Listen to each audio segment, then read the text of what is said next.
Good morning, distinguished colleagues. I am pleased to address the working groups of the parties from Chisinau and to share the outcomes of the 9th meeting of the Task Force on Access to Information that took place in Geneva on 5th and 6th November 2024.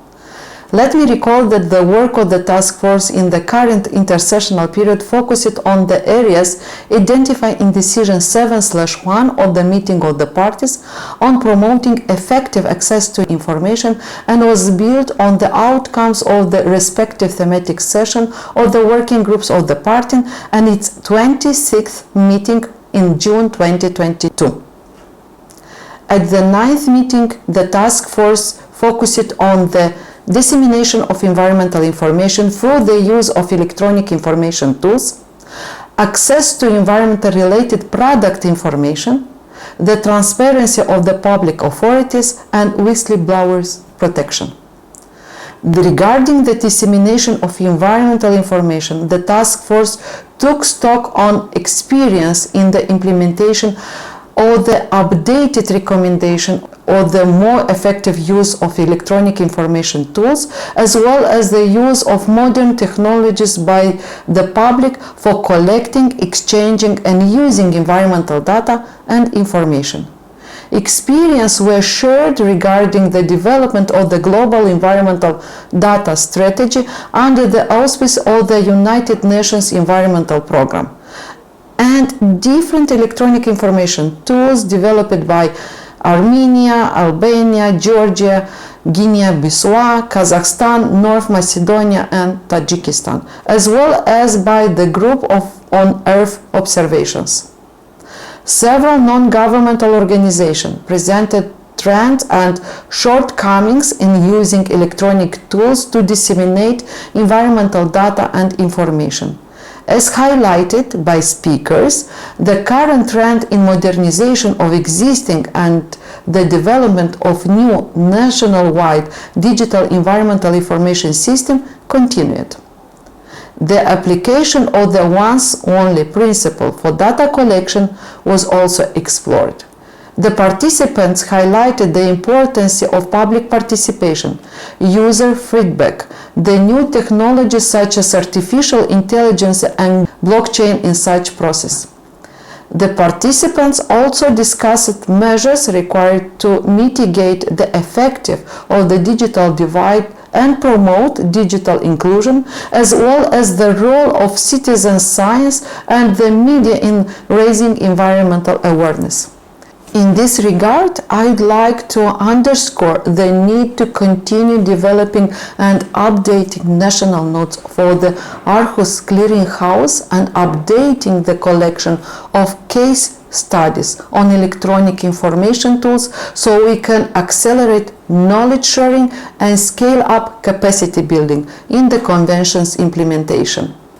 Reflecting on the outcomes of the previous task force meeting and the back-to-back international workshop held in November 2023, the task force continued the discussions on promoting public access to environmental-related product information. The task force took note on several legislative and practical measures to tackle greenwashing, the lack of reliable data on environmental footprints, and the use of chemicals, minerals, and metals, and other challenges hindering the public's ability to make informed environmental choices and consume sustainably.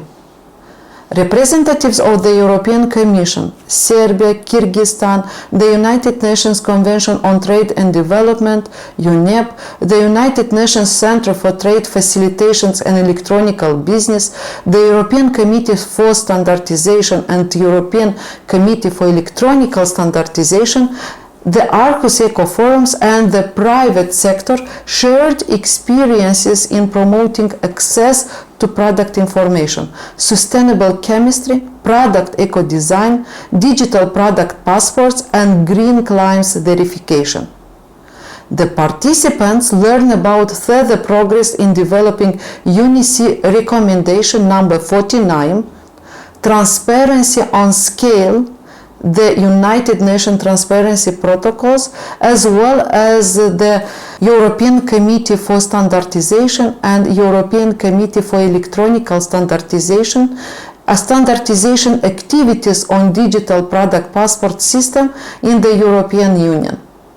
The task force called on parties and stakeholders to ensure that the digital product passports and other modern digital technology tools are aligned with Aarhus Convention requirements. Furthermore, the task force explored measures needed to improve transparency on public authorities. The experience was shared by the representatives of Montenegro, the Office of the European Ombudsman, and the Office of the Greek Ombudsman, also the Aarhus Eco Forum. The discussions highlighted the importance of promoting digitalization and public access to historical, primary and other environmental data as open digital data records, ensuring provisions of metadata, addressing the needs of persons in vulnerable situation, and the fourth, keeping the application of restriction to access to information under continuous review were addressed. Concerns were expressed regarding delays and refusals regarding the provisions of environmental information due to lack of human and financial resources. To address these persistent challenges, parties are encouraged to allocate sufficient resources to promote timely and effective public access to environmental information in accordance with the Convention. Furthermore, the task force acknowledged the important role of journalists and other whistleblowers who report violations posing a threat to environmental safety, including actions affecting climate change. Their activities support environmental law enforcement and help combat corruption and organized crime. The task force took stock of experience shared by the Special Rapporteur on Environmental Defenders under the Aarhus Convention, Michel Forst, as well as Bosnia and Herzegovina, Latvia, and several NGOs. The discussions revealed that such environmental defenders face increasing risk in the form of defamation campaigns, cyber attacks, strategic lawsuit against public participation, criminal detention and prosecution, as well as additional barriers established through the foreign agent legislation.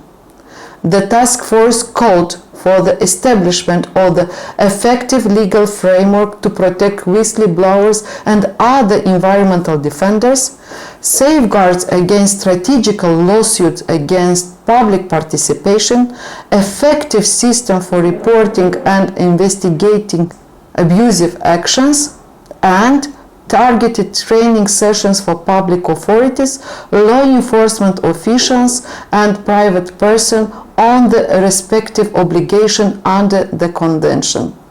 Finally, I would like to highlight the informative and forward-looking discussions held during the task force meeting and express my sincere appreciation to all experts from parties, partners, organizations, and other stakeholders who have supported the task force over the years. Their contributions have been instrumental in advancing our understanding and actions to enhance public access to environmental information and leverage modern digital technologies. Thank you.